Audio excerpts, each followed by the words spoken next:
aga ma olen Anneli Ristikivi. Kahjuks ma teie nimesid ei tea. Ilmselt mõned üksikud on siin sellised näod, keda ma olen kusagil näinud varem, aga ma ikka nimesid ei tea, vabandust. Ma töötan Väänõ-Jõesuu koolis ja ma arvan, et mind kutsuti sellepärast siia esinema, et ma läksin eelmisel aastal Tallinnas FLL-i uute juhendajate koolitusele niimoodi, et ma olin umbes 2 kuud varem öelnud oma koolidirektorile, et mina robootikast ei tea midagi. Ma ühtegi robotit pole elu sees käes hoidnud ja ainuke asi, mida ma oskan, et ma oskan lastele õpetada arvutimängude tegemist Scratchis ja kodu GameLabis ja mõnes üksikus programmis, et ega ma programmeerimisest ka palju rohkem ei tea. Ja et mina ei hakka kunagi robootikat tegema. Aga siis, kuna meil ikka robootika juhendajat oli vaja hädasti kooli ja ei leitud, ja siis ma lugesin, et HITSA sellest infolehest, et tuleb mingi FLL-i robootika juhendajate koolitus, mõtlesin, ma panen ennast kirja. Ma ei saanud isegi aru, kuhu ma ennast kirja panin, sellepärast, et see FLL ei olnud mulle mitte midagi. See oli mu jaoks lihtsalt mingid tähed. Robootika oli ainuke asi, millest ma selle aru sain, koolitusel tundus ka loogiline. Ja läksin sinna kohale ja siis, nagu ma hiljem ükskord olen veel öelnud, et ma arvan, et ma sattusin reklaamiõnge puhtalt. Et see oli nagu, see on reklaamüritus iseenesest ju. Aga see mõjus mulle täiega. Ma läksin täiega õnge, sest mulle tundus, et isegi kui ma ise midagi ei tea asjadest ja kui ma ise ei tea üldse robootikast midagi, siis see, mida meie õpilased saaksid FLL-il osaledes, seda ei saa mina neile mitte kunagi anda. Ja seda ei saaks meie koolist ka mitte keegi teine neile anda. Et see on ainuke viis viia oma õpilased, mul oli siis programmeerimisring, kus oli 7 poissi, et viia nemad siis kuskile sellisesse kohta, kus nad saavad midagi teistelt õppida. Ja kuna siin ka alguses, kui räägitakse nendest põhiväärtustest, et siis hästi palju öeldakse seda, et me õpime koos, me õpime üksteiselt, me jagame oma teadmisi. Et see on üks suur osa sellest programmist, et see ei ole ainult robotimäng, kuigi see tekitab kõige suuremat elevust. Ka juhendajate hulgas ma vaatasin, kõik on ümber laua ja arutavad pikalt laialt. Et siis sellepärast ma mõtlesin, et ma ikka pean proovima. Ega ma hästi ei julgenud ja tean, et see julge huldirind on ainult haavleid täis tavaliselt. Et siis ma võtsin kohe seal koolitusel, nagu hästi palju hakkasin küsima. Ramonil käest küsisin, et mis ma siis teen, et ma ei tea, ma ei ole kunagi ühtegi robotit käes hoidnud, ma ei oska mitte midagi. See Ramon kohe näitas mulle, et näe, kuule, vaata, et see teeb reaalkoolis neid tunde, et mine tema juurde õppima. Tegelikult ma isegi leppisin kokku, et ma lähen. Aga ma ei jõudnud kohale, sest õnneks nad tegid siis Tartus ühe 2-päevase koolituse, kus siis sai ise robotit programmeerida, ehitada küll mitte, aga lihtsalt, et sa nagu saad juba enam-vähem aru, et tal on mingid andurid küljes ja need teevad midagi ja siis kuidas sa saad neid mootoreid seal liikuma panna ja kuhu suunda. Ja selle koolituse ajalt ma läksin siis oma kooli tagasi ja me mõtlesime, et me siis ikka nüüd proovime selle mõttega, et teeme kas või ühe missiooni ära. Et me lähme sinna poolfinaali, paneme ennast kirja, teeme ühe asja ära, siis vähemalt me saame nagu kõike näha, mida teised teevad. Et see tundus nagu jumala hea, et isegi kui me selle vähemalt mingisuguse asja tehtud saame, siis läheb kõik hästi. Proovisime alguses, poisid ehitasid roboteid, jumala uhked, suured robotid, kõik oli nagu väga lahe, väga vinged, hakkasime missioone täitma. Me ei osanud nendega mitte midagi peale hakata. Nemad ei osanud, aga mina ka nendega ei osanud. Ja siis nad otsustasid siis, et me ikka vist päris nii ei saa. Ma siis soovitasin, et võtame mingi hästi basic roboti. Ja eile, kui ma olin Tallinnas uuesti sellel koolitusel, siis teist korda minu elu teine selline suur reklaamüritus, on ju, FLL-i reklaamüritus siis seal nende kogenud juhendajatega koos istudes oli juba aru saada, et jah, tõesti, see, mis meil nagu läks katse-eksitusmeetodil, seda nemad ütlesid kohe, et kui sa alustad, siis alusta baasrobotist. Ära tee mingit uhket vilede ja tuledega robotit, ära ürita üle oma varju hüpata, et võta see kõige lihtsam robot ja alusta sellega. Okei, saime me oma roboti enam-vähem valmis, siis tahtsime meeskonda registreerida meil, me ei teadnud tükk aega, mis me nimi võiks olla. Selle nimega sai lõpuks väga palju nalja, sest et ühel hetkel, kui me olime juba mingi tükk aega arutanud, üks poiss ütles lihtsalt, õpetaja, mõtleme veel. Ja siis mul oli, kuule, see on väga hea nimi. Ja kõik sattusid sellest nii vaimustusse, me panime meeskonna nimeks mõtleme veel.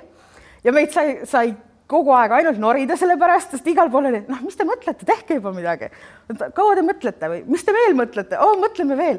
Ja siis see oli nii naljakas, aga kui me lõpuks läksime siis sinna laagrikooli poolfinaali, siis esimene asi oli see, et me läheme uksest sisse, seal seisab nagu neid korraldajaid ja vabatahtlikke, kes seal on ju terve trobikond ukse ees ja siis nad kohe, et mõtleme veel tuli. Meile, okei, väga äge, meid nagu võetakse nii hästi vastu, nii tore on ju. Ja tegelikult see oligi tore. Meil üks poiss meie rühmast, tal oli sellel päeval sünnipäev ka, et siis ma olin varem Heilole kirjutanud, et kui tal on sünnipäev, et kas seda saaks kuidagi tähistada, siis me terve selle seltskonnaga, kes seal oli, koos laulsime talle sünnipäeva laulu lavalt. See oli kõik oli väga-väga lahe.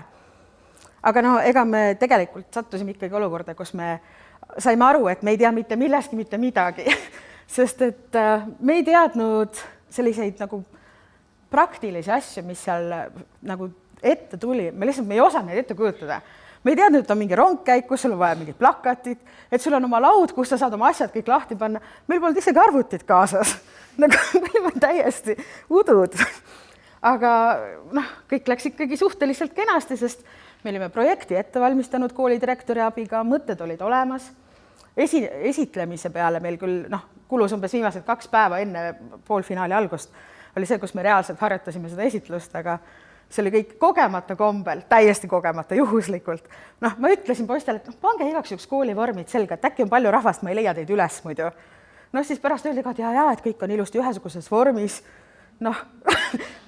Juhtus, aga vedas, täielikult vedas tegelikult.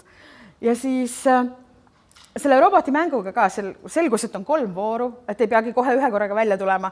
Meil teine läks täiesti metsa. Esimene oli nagu, enam-vähem. Me teadsime ka, et ega meil palju ei ole, 3 ülesannet me suutsime ära teha ja 4 jäi niimoodi poole peale, et siis jäi robot seisma. Aega oli veel küll ja enam, aga me lihtsalt ei jõudnud rohkem ülesandeid ette valmistada. Juhtus nii, see ei olnudki meie eesmärk, me tahtsime ju teistelt õppida. Ja siis läks veel nagu selle projekti esitluse ja robotidisaini hindamise kohta. Seda ma teadsin, et me peavad rääkima oma projektist, aga seda, et meil küsitakse põhiväärtusi, et seal on mingi meeskonnatöö ülesanne, et keegi vaatab seda robotit ja vaatab seda disaini. Pole tar näimugi. Väga tore, et läks nii. Õnneks siiski kõik läks meil nagu päris hästi, sest et siis, kui pärast neid medaleid jaotati, siis meie kõigi suureks üllatuseks meile anti lennukatiimi karikas, mille kohta ma eile ütlesin Tallinnas, et ma ei tea, mille eest see anti ja mis statuudi järgi või mida see täpselt tähendab. Ma ei tea siiamaani, Heilo otsis küll arvutist midagi, aga ma ei tea, kas sa leidsid või aga minule seda ei ole siiamaani keegi seletanud, mida tähendab lennukatiimi karikas. Millegipärast me selle saime ja vähe sellest, me saime finaali ka. See oli nagu minu meelest veel kõige ootamatum. Ma sõitsin pärast poistega koju tagasi, siis nad helistasid, ema, tead, me saime finaali, tead, kui äge, mõtleme, pääsesime edasi, seal oli nii palju võistkondi, meie saime. See emotsioon, mis neil oli, see oli nii äge, see oli lihtsalt nii äge. Nad olid nagu veel terve nädala nii õnnelikud. Mina muidugi viisin oma karika ja siis selle tänukirja ja medali kõik õpetaja tuppa pani laua peale. Väga uhke oli, ma tükk aega olin tehtud tüdruk kohe. Aga see õnneks läks varsti üle, et see kaua ei kesta, muidu lähed uhkeks ka veel. Ei ole vaja, on ju. Kui meil siis selle finaalini oli aega, tegelikult oli niimoodi, et ühest küljest see eufooria, mis tekkis sellest, et me saime edasi, oli hästi suur, aga teisest küljest oli ka väsimus, et me olime nagu pingutanud seda viimast lõppu niimoodi, et varsti saab see läbi. Et siis me võime pausi teha ja teha oma arvutimänge, mis tundusid palju lihtsamad. Ei saanud ju. Selles mõttes oli see ikkagi naljakas. Ta läks edasi, kõik see tegevus läks edasi. Ja see oli see koht, kus ma nägin, et nad on nagu hetkeks väsinud, aga me võtsime siis aja maha ja leppisimegi kokku.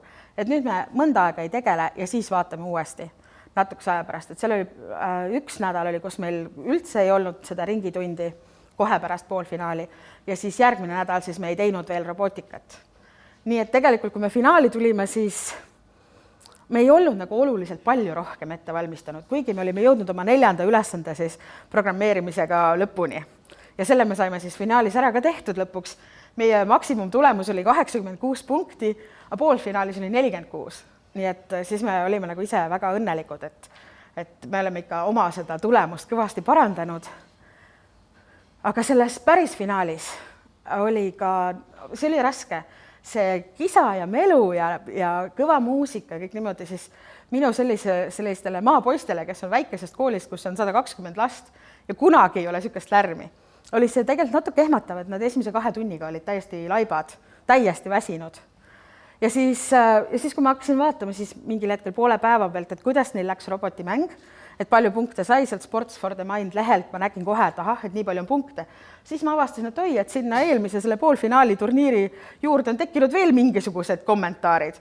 Ja kui ma need lahti tegin, siis ma sain aru, et need on poolfinaali tulemused, mida ma oleks võinud ju lugeda kodus, on ju. Noh, targemad juba vaatavad kohe neid, on ju, kui need ilmuvad. Mina ei teadnud. Ja siis ma lugesin kommentaare, need kommentaarid olid tegelikult päris palju abiks. Aga sellel hetkel oli juba hilja. Igal juhul. Meie finaali tulemused olid sellised, et robotimängus meil läks hästi, aga mujal me saime pigem sellist natukene kriitikat, et entusiasmi on vähe, energiat ei ole, ühtsust võiks rohkem olla ja sellist nagu sära meie tiimis enam nii palju ei olnud. Aga ma ise mõtlesingi seda, et see, kui ühtedel on suured pasunad kaasas ja nad hommikust õhtuni ainult pasundavad nendega, et nende meeskonna sellise energiataseme see tõstab hästi kõrgele üles. Aga minu meeskonna jaoks see oli nagu lihtsalt väga väsitav, nad ei jaksanud sellele nagu kuidagi sellega toime tulla või sellele vastu panna. Pluss see, et me olime hommikul vara sõitma hakanud ja siis veel koolimaja sööbimine, see oli kõik väga äge, aga nad olid täiesti laip väsinud. Nii et kui me lõpuks Tartust Tallinnasse tagasi sõitsime ja sealt veel nad pidid edasi sõitma vanematega, et siis nad magasid terve tee autos. Hea rahulik oli sõita, aga mure oli see, et ise ei tohiks magama jääda. Aga mis ma ise mõtlesin nüüd sellel sügisel, kui meil alustas siis seekord mitte programmeerimisring, vaid programmeerimise ja robotikaring, siis ei ole lapsed veel üldse arvutimänge teinud, kõik mässavad robotitega ja kogu programmeerimine käib siis need EV3-de programmeerimise kaudu, et siis nad ootavad seda väga. Kuigi see oli pikk, väsitav, raske, nad on juba kõik videod ära vaadanud, nad on kõik nagu ettevalmistused, mis nad vähegi said kodus teha, ära teinud, neil on kõik missioonid teada, mis on, mis siis, et siiamaani on kõik materjalid olnud inglisekeelsed, nad ikkagi loevad seda, sest see on nende jaoks ka äge. Ja miks ma mõtlesin, et kui ma tagasi vaatan, kogu see periood, aasta aega, kus ma olen öelnud, nagu reaalselt öelnud, et ma ei hakka kunagi robotikat tegema ja see, kus ma praegu olen, see on nagu mingisugune imelik, veider muinasjutt. See ei ole nagu päris elu. See, et ma siin teie ees seisan, see on sama veider. Ausõna, see on lihtsalt veider. Aga miks ma olin nõus tulema sellest siia rääkima, on tegelikult kõige rohkem see, et kui on kas või üks inimene siin saalis, kes tunneb, et tema tahaks ka minna, ta ei ole varem käinud, ta tahaks minna, ta tahaks sellest osa saada, siis ma hea meelega ütlen kõigile, tulge, see on väga äge. Eilsel koolitusel seal vanad juhendajad ütlesid, et FLL on nagu elustiil. Aga ma vaatasin seal samas saalis, see ei ole ainult elustiil, seal on sõbrad, seal on need kaasjuhendajad, kes teavad täpselt, mida sina mõtled, kes on kunagi olnud samas olukorras kui mina, võib-olla, või paremas olukorras kui mina, sest et nad on kasvanud robotika või IT või mille iganes keskel, eks. Aga et meil on ikkagi nagu samad eesmärgid ja samad mured ja samad rõõmud. Ja me saame osa millestki väga-väga erilisest ja ägedast ja me saame seda kõike oma õpilastega jagada. Et see on tõeliselt lahe. Nii et selles mõttes ma tahtsin tulla, kuigi ma olen väga halb avalik esineja. Igal juhul, kui kellelgi on omal samasuguseid kogemusi, tahab midagi küsida, täiesti vabalt võib nüüd kohe rääkida ilma kätt tõstmata ka, ei pea märku isegi andma. Kohati oli lihtsalt väga tuttav pilt.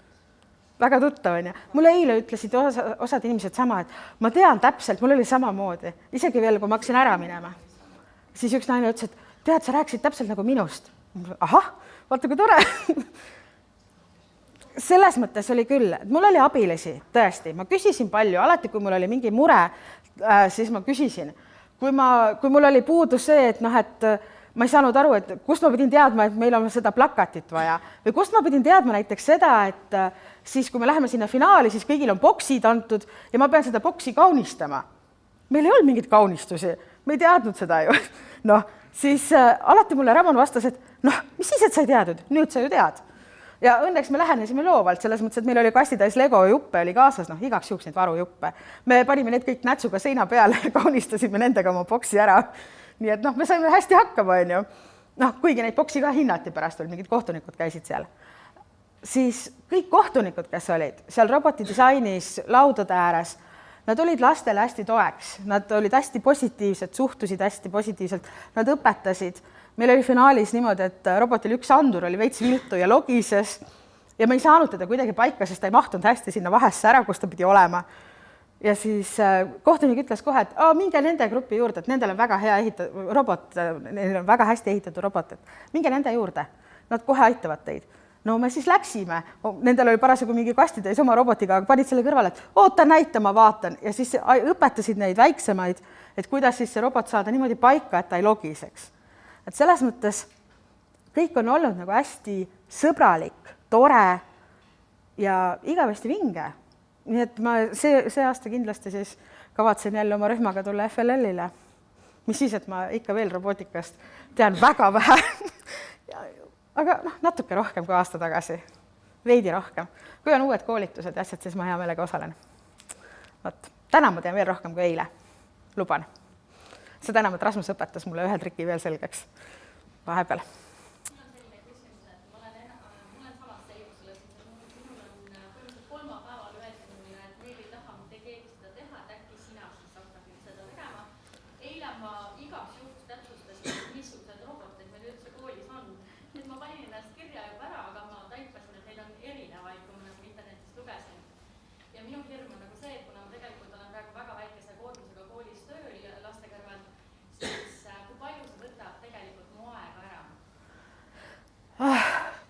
Ma ütlen ausalt, et minu jaoks oli niimoodi, et meil on iganädalane üks ringitund, see on 90 minutit ja siis üks nädalavahetus, kus oli see juhendajate koolitus, 2 nädalavahetust, kus olid poolfinaal ja finaal, pluss 1 nädalavahetus, kus ma käisin ise Tartus koolitusel, 2 päeva. See minu jaoks oli okei, aga inimeste aeg on, eks ju, vaata erinev.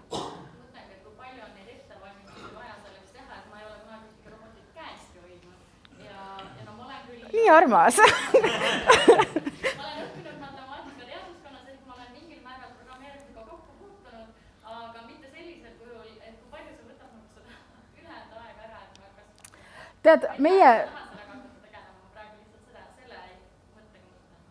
meie ajakava oli tegelikult selline, et kuna meil oli programmeerimisring, mul olid seal tegevused planeeritud, me olime ennast kirja pannud sinna Euroopa koodinädalale, Code Week, ja meil oli vaja teha lastel valmis arvutimängud ja neid siis lasta ülejäänud koolil mängida. Siis tegelikult, ja see on oktoobri lõpus, oktoobri viimane nädal või seal kuskil niimoodi enne vaheaega just. Ja on, 2 nädalat on see periood. Ja, on. Aga siis me nagu panime just sinna viimasesse nädalasse oma selle mängude nädala, me käisime kõik klassid ükshaaval siis läbi ja lapsed siis mängisid neid. Aga see tähendab seda, et me tegelikult ei alustanud enne kui novembris üldse selle laua kokkupanemisega. Nii et, ja 21. jaanuar oli meie poolfinaal. Ja tegelikult see, muidugi on nii, et mida varem sa alustad, seda parem ja uhkem ja kõik nii edasi. Aga samas, tead, see tegelikult ei loe ka. Tegelikult ongi lõpuks ikkagi niimoodi, et sa teed nii palju, kui sa jõuad. Sa ei saa teha kõiki asju ära. Seal on 18 missiooni. Ma vaatasin neid eile Tallinnas ja ma mõtlesin, et okei, kui me see aasta saudame 5 ära teha, super, Ja sellel aastal on neid lihtsaid missioone, et mine ja tule või mine tule, vajuta nuppu ja siis tule või midagi sellist hästi lihtsat, on ja millega minu lapsed veel algajad hakkama saaksid. Et selliseid on natuke rohkem kui eelmisel aastal. Et selles mõttes on, ma loodan, et me 5 äkki saame hakkama. Aga mis on kindel see, et üks, mis me kohe kokku leppisime oma vahel lastega, et me õpime, me ei pea saama lahendusi, me ei pea saama tulemusi, see on õppimise protsess ja meil peab olema lõbus ja head suhted. Et me oma vahel ei kakle, ei kraakle, ei tülitse, me oleme sõbralikud, me võtame seda asja mõnuga ja me saame aru, et kui midagi läheb nässu, siis see on normaalne. mind näiteks lohutas väga see, kui eelmine aasta Tallinnas üks juhendaja ütles, et neil on hästi kõva tiim seal umbes, et algusest peale tegelenud sellega kogu aeg, aga et mingi võistlus läks neil niimoodi, et nende robot ei hakanud üldse tööle, nad said täiesti nulli igal pool, sellepärast et umbes programm oli kokku jooksnud ja neil ei olnud tagavara kaasas ja või oli kaasas ja läks ka kokku, aga ühesõnaga mulle ei meelda see, et nad ei saanudki mitte midagi teha, sest nende robot ei töötanud. Ja see nagu lohutas mind, sest ma mõtlesin, et okei, et kui meil läheb sama halvasti, siis vähemalt keegi teine on samas olukorras olnud juba. Et seda julgust minna ja mitte võita, vaid minna ja õppida, seda ongi vaja, muud ei olegi. Kõik muu on selline, et sa teed nii palju, kui sa saad ja nii, kuidas sa saad. Ja selle käigus sa õpidki. Nii et kindlasti tule, see on jumala äge, kui sa saad tulla. Seal juhtub selliseid asju kõike, mille peale sa ei tulegi enne. See on lihtsalt nii teistmoodi maailm, eriti kui sa ei ole sellega varem kokku puutunud, sest ma tean, et osad on niimoodi, et nad käivad seal üritustel koha peal, mõned lapsevanemad on käinud niisama vaatamas, et nendel on lihtsam, oluliselt lihtsam. Mäletan, et eelmine aasta oli ka, et kuskil oli mingi 4 noort juhendajad, kes on ise nagu lapsena kunagi osalenud juba, seal kasvanud selle sees on ju, täiega kade olen, tahaks ka nii, aga no ma ei ole, ma olen juba ikkagi päris eakas algklassi õpetaja, tavaline lihtne inimene on ju. Minu ülikooli lõpetamisest on ka juba päris kaua aega möödas. Aga ikkagi on tore ja ikkagi on arendav nii minule kui lastele. Nii, kas ma nüüd olen piisavalt palju rääkinud? Kas eelmisel aastal toimus see üritus mingil ajal ERMis ka või? Jaa, see finaal oligi ERMis. Ma täiesti kogemata sattusin sel päeval olema ERMis. No nii! Üritusel on, me tähistasime mu vanaema sünnipäeva seal ja siis mul olid väiksed lapsed kaasas ja ma pean ütlema, et ma läksin lihtsalt vaatama, mis seal toimub. Käisin seal ruumis, tegin tiiru peale ja me tulime sealt välja niimoodi, et mulle mõlemad lapsed nutsid. Sest seal oli siuke melu ja kära ja nad tõesti, see oli, ma natukene nägin silmanurgas neid roboteid ja asju ka, ma sain aru, mingi siuke üritus toimub, aga sealt välja tulime väga kiiresti, sest lapsed tõesti nutsid, et ma mõtlesin, et see oli endale ka ikkagi väga siukene. Ja siis ma... Ja see on tõsi ja siis selle kohta ma küsisin Heilo käest minu meelest seda ERMis ka, et siis Heilo ütles väga konkreetselt, et see käib asja juurde. Et see tegelikult käib asja juurde ja mõnes mõttes see ongi oluline, et see laps, kes on seal robotimängu laua juures, et ta suudab ennast muust välja lülitada. See on samamoodi, ma olen mõelnud nagu sportlasele, et sa pead suutma ennast sellest taustamelust välja lülitada ja keskenduda oma tegevusele. Et sa pead enda seest leidma selle jõu. Ja see on võib-olla üks väga selline oluline isiksuse omadus, mida need lapsed saavad selle robotimängu käigus arendada. Oled sa nõus muga? Noh, sina oled ju olnud hästi palju kaua siin, teinud asju igat moodi. Noh, et see iseenda mobiliseerimine sellises keerulises keskkonnas, see on ju väga tähtis asi üldse elus. Jah, mitte ainult robootikas, aga just nimelt, ja see on jälle see sama koht, et ma tean, et need meie maapoisid, nad ei sattu siuksesse olukorda. Aga kui nad nüüd sattusid, kui ma viisin nad sinna, viskasin vette nagu kassipojad, ise hüppasin ka samamoodi tuju või uppu, on ju, et siis tegelikult see meie kõigi jaoks oligi eneseületus. Ja nad tahavad seda uuesti teha. Ja mina tahtsin ka siia tulla, mis siis, et ma kardan. Nii et selles suhtes kõik on alati suhteline.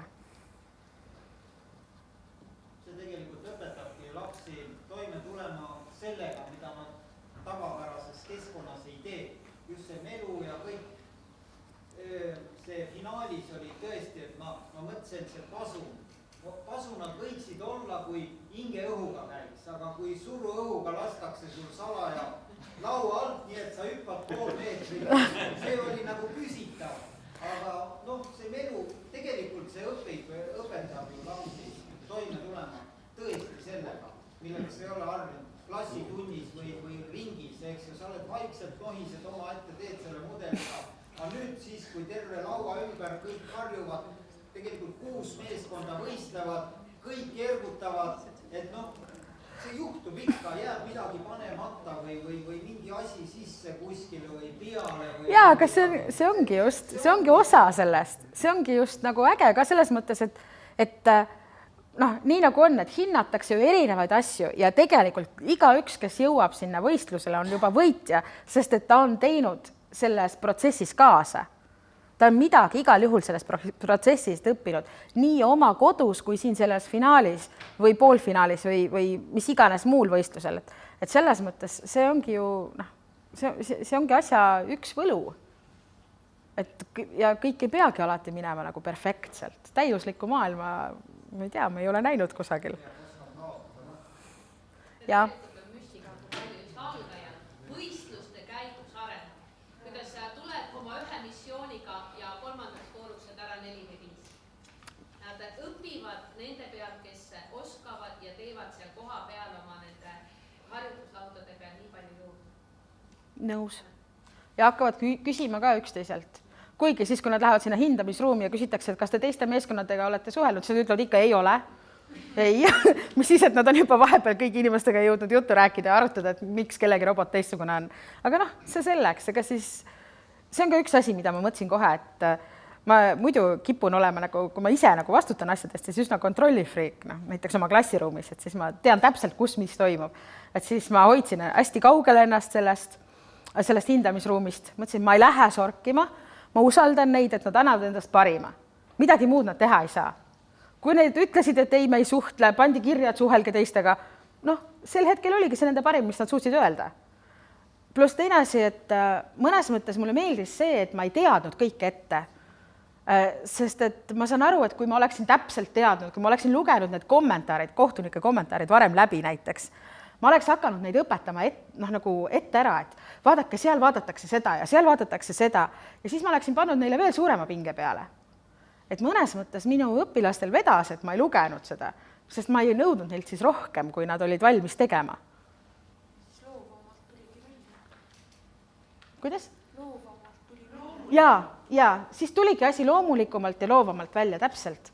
Ja nemad ise ka, et noh, nad ei olnud nagu, ma saan aru, nad olid 4. klassis, nüüd on 5. on ja. Et nad on täpselt sellises vanuses, et kui neil tekib tunne, et me ei suuda seda iialgi kõike ära teha, siis nad annavad alla ja loobuvad.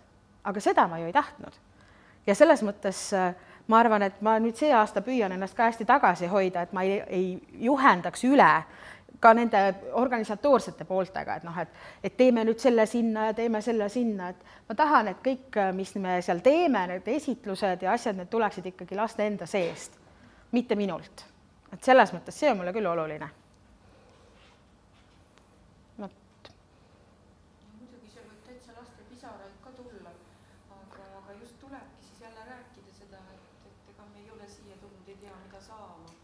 Ja absoluutselt. Meil juhtus ka niimoodi, et oli vist viimane voor ja siis juba kohtunikud olid väsinud ja lapsed olid väsinud ja meie see võistleja ütles, et nüüd on kõik ja võttis roboti kätte.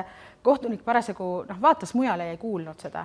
Siis nägi, et robot on käes ja pani penalti. Noh, ja siis selle asemel, et siis laua juures seal kõik koos nagu öelda, et noh, et see ei ole nagu päris nii.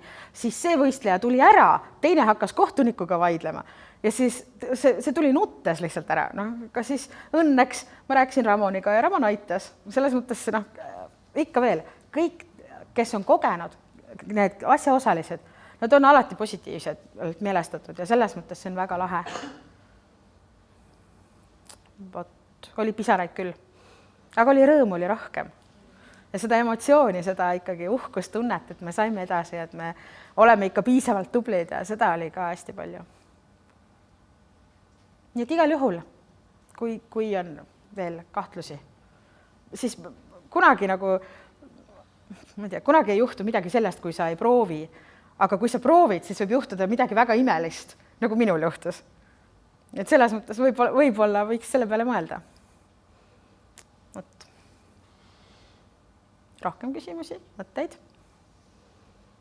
Aga sellisel juhul aitäh. Oli meeldiv.